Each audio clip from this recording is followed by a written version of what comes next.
Welcome to BBC London this Wednesday evening, a day that we heard a sobering message from the Chancellor about the cost of the pandemic on the UK economy and the long-term impact on the country's finances and on all of us. Councils across the capital were watching closely for signs of help as they struggle to balance their books, not least in the borough of Bexley, which has got some difficult financial decisions to make, as our political editor Tim Donovan now reports. Bexley Council bought this industrial unit 2 years ago, hoping to rent it out. Now it's just sold it to pay for staff redundancies. A fifth of jobs at the council look like they're going to be cut. Libraries are currently shut because of COVID, but permanent closures seem on the way now. Nearly £1 million has to be cut from the budget for libraries and children's centres.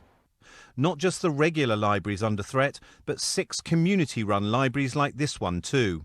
We run support groups for the elderly, for the isolated. We run self-esteem groups and mental health, peer-led groups for young people.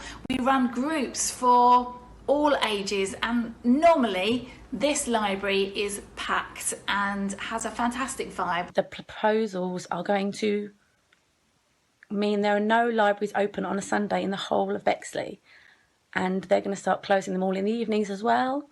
So if you work, if you're at school or college, if you're trying to study in the evenings or at weekends, it's going to be much harder. And equally hard could be the impact on children's centres offering early years support.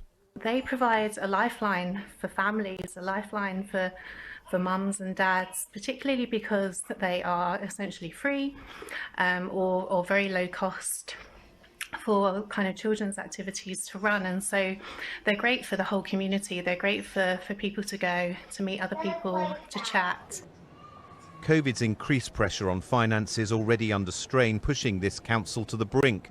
It's asked the government for an urgent £15 million loan to tide it over.